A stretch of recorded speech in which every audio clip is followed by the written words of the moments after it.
All right. So, for those of you that are new, hi. I am Wifey. I'm half of the happily ever alpha duo, and yeah, this is one of those vulnerable conversations. If you've been following us for a while, you know that this is not our typical environment. This is not our typical bed. This is a new space for us in every stretch of the imagination. So Bay is normally the one that comes and talks to you guys because y'all love hearing the perspective of a man. However, in this conversation, it's a little bit tender, more so for him than me, and I'll get into that as quickly as possible. Simply because this is a new circumstance for him. This is not something he's used to. This is not something he's ever done.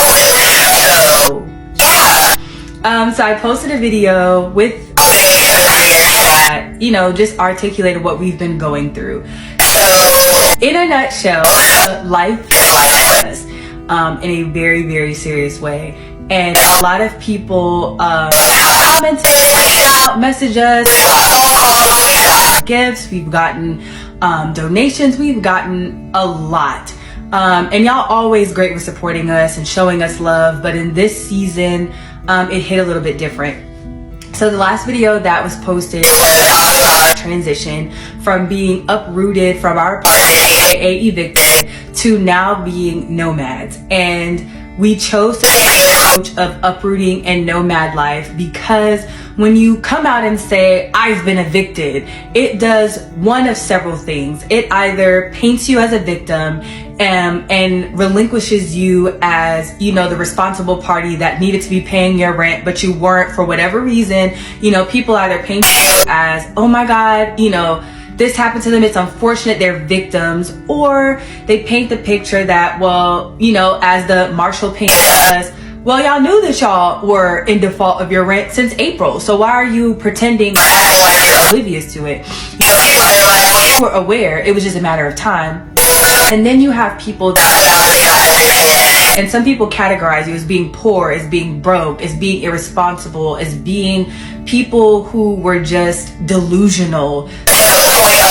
You've put your family, yourselves in a circumstance you didn't have to be in had you knew that you couldn't afford it before all of this. And there's so many different routes that can be taken. So we gave the idea and the approach that we took because that's how we feel. This situation was an uprooting. We were not oblivious to the fact that we needed to pay rent. We also realized that this was not a physical war that we were dealing with. This was all spiritual. This was a moment for us to really embrace the fact that we asked to be vessels. We asked to be uprooted from anything that did not align with our purpose, our calling, whatever it is. And we asked to be a couple that could be an example for not only our parents and our family and our children, but also all of you. So what that looked like for us, uprooted from a place that we got way too comfortable in, that we set a timer on, like, nah, we're finna move out 2 years, that's it.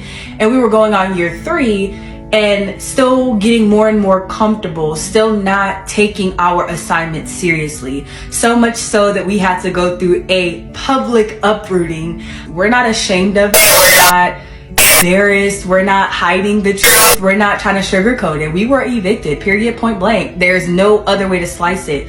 But again, when you say those words, it invokes sadness, depression, woe is me, all these things out of others projecting their circumstances onto you, and that's just not how we roll.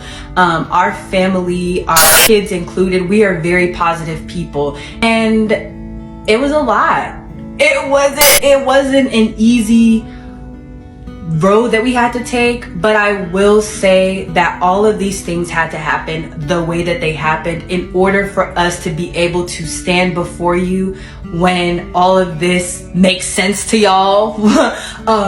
And y'all really understand, like, we're not one of those couples or influencers that just only shows you the good. No, we're gonna show you the truth.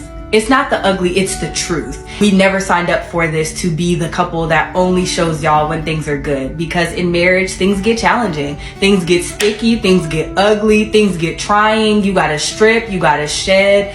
And because of that, we wanted to show you all sides of marriage. We wanted to show you all sides of relationships. We wanted to show you all sides of healing. So this is just clarity to the video, because a lot of people thought that it was an optional thing for us to leave. It was not. It was necessary. And it came in the form of a very abrupt uprooting. And we realized, you know, it had to happen. And it's not gonna look the way that everybody thinks it's gonna look. It's not gonna feel the way everybody thinks that it's going to feel, because it's not for you to understand. It's not for you to feel. It's just for you to pick and apply what you need in order to start your own journey, to begin your own journey, to pick up the pieces of your journey, or to just embrace your journey. And that's why we're here. So as the glue wifey, I'm letting you guys know from our hearts to yours, we are good. This is not a situation that is going to break us. It is setting us up in ways that we could not imagine. I mean, we've gone through some stuff, y'all. I got my identity stolen during all this. Somebody tried to open up a bank account, get furniture. All of this has been going on while we're being uprooted. I got salmonella poisoning. We got to stay and then on the other side, we got to stay in a 4-star hotel for free for several nights from the day we got evicted until now, us being in a family member's home that, you know, let us literally have the whole house for a few days, to have a private Christmas with our kids. We got a ton of gifts that were donated to us from, the DeKalb County Police Department, I believe, or the Dunwoody Police Department. They gave us a box of food that was a surprise. They gave us all types of stuff. And then we went to another facility that has helped us with food in the past, CAC. Like, our kids have a great Christmas. They got bikes. Like, my in-laws, my babe's family, husband's family, they took care of us. It's been great. It's been great. My sister chipped in for the hotel. My mom paid for the hotel. They paid for our food. They paid for our U-Haul. Like, we could be sad, but we haven't missed a beat. You know, I went to the post office, had 10 packages awaiting for me from brands. Y'all, I could complain. We could be ungrateful. We could wallow in the fact that life happened to us. But we chose to pivot that and say life is happening for us. In this season, I want you guys to pivot your mindset and stop saying life is happening to me. Life is happening for you. Because wherever you are in your life, you're either being uprooted into something better, or uprooted to get back on your path, uprooted to start your path, or you're being repositioned. And that's just how we have to look at life. I love y'all so much. And I hope that y'all have a fantastic week, fantastic weekend, beautiful holiday. Happy New Year. We love y'all. Bye.